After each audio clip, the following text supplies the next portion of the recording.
Imaginez, une organisation secrète tapie dans l'ombre du cyberespace, déterminée à s'infiltrer dans les entrailles des institutions financières les plus puissantes de la planète. Leurs cerveaux sont affûtés comme des rasoirs, leur patience infinie, leur audace sans limite. Leur nom résonne comme une légende urbaine dans les cercles de la cybersécurité, Carbanak. Et ce n'est pas un simple conte d'avertissement. C'est une réalité glaçante. Tout commence en 2013, dans un coin obscur du web. Carbanak déploie ses tentacules virtuels vers les banques du monde entier. Leur objectif ? Ni plus ni moins que dérober des centaines de millions de dollars. Mais leur force ne réside pas uniquement dans leur technologie. Non, ils sont des stratèges, des illusionnistes du numérique, exploitant la nature humaine aussi habilement qu'ils exploitent les systèmes informatiques. Pendant des années, Carbanak a opéré avec une froideur implacable, infiltrant plus de 100 banques dans plus de 30 pays. Chaque attaque était minutieusement planifiée. Ils ne se contentaient pas de pénétrer les réseaux informatiques. Ils les étudiaient, les disséquaient, les comprenaient de mieux que leurs propres créateurs. Et lorsqu'ils frappaient, c'était avec la précision d'un chirurgien et la brutalité d'un ouragan. Leur mode opératoire ?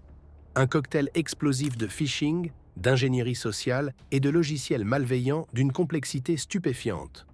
Une fois à l'intérieur, ils surveillaient patiemment chaque détail du système bancaire, allant jusqu'à apprendre les habitudes des employés, imitant leurs actions et dérobant des sommes astronomiques sous leur nez, sans même qu'ils ne s'en rendent compte.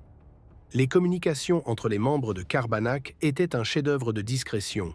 Des messages cryptés, des identités masquées, une invisibilité presque parfaite. Chaque mouvement était calculé, chaque fuite de données, une humiliation publique pour les institutions ciblées. Ils ne se contentaient pas de voler de l'argent. Ils déstabilisaient des empires entiers. En 2021, Shadow Links a ciblé un conglomérat financier mondial doté de couches de cryptage et de défense de cybersécurité de haut niveau. Leur objectif ? Pas l'argent, pas le vol de données, mais quelque chose de bien plus sophistiqué, le contrôle.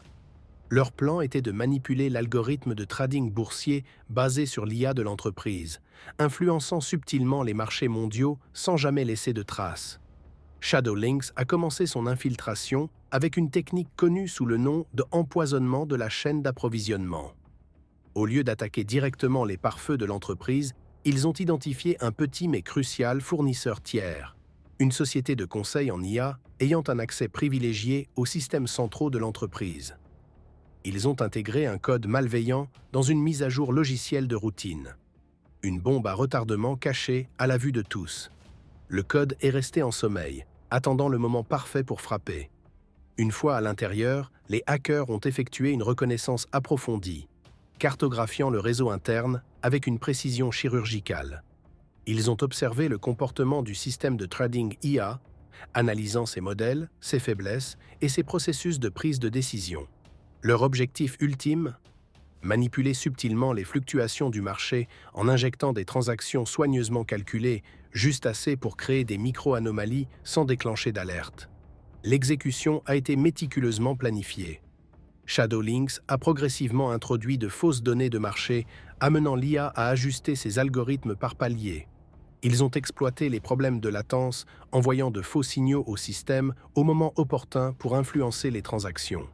Cet effet en cascade s'est propagé sur les marchés financiers, manipulant des milliards de dollars d'actifs, tout en restant invisibles aux experts en cybersécurité qui surveillaient le système. Leur couverture était aussi complexe que leur infiltration. Ils ont utilisé des serveurs proxy et des chaînes de VPN disséminées sur plusieurs continents, dissimulant leur véritable emplacement à l'aide d'identifiants volés à des employés compromis. Chaque action effectuée reflétait un comportement opérationnel normal, rendant leur détection presque impossible. Lorsque les autorités ont commencé à soupçonner une anomalie, Shadow Links a déclenché sa stratégie de sortie. Ils ont planté de fausses pistes, des fichiers factices suggérant l'implication de groupes de hackers rivaux, accompagnés de faux journaux de discussion et d'historiques de transactions. Les enquêteurs ont suivi ces pistes, s'enfonçant involontairement dans un labyrinthe de tromperies. Pendant ce temps, les hackers ont effacé toute trace de leur existence grâce à un malware conçu pour s'autodétruire, ne laissant derrière eux que de vagues résidus d'activité. Lorsque les enquêteurs ont finalement reconstitué ce qui s'était passé, Shadow Lynx avait déjà disparu, leurs objectifs atteints et leur anonymat préservé. L'opération a révélé des vulnérabilités même dans les systèmes les plus fortifiés, forçant les institutions financières à repenser leur dépendance aux systèmes de trading pilotés par l'IA.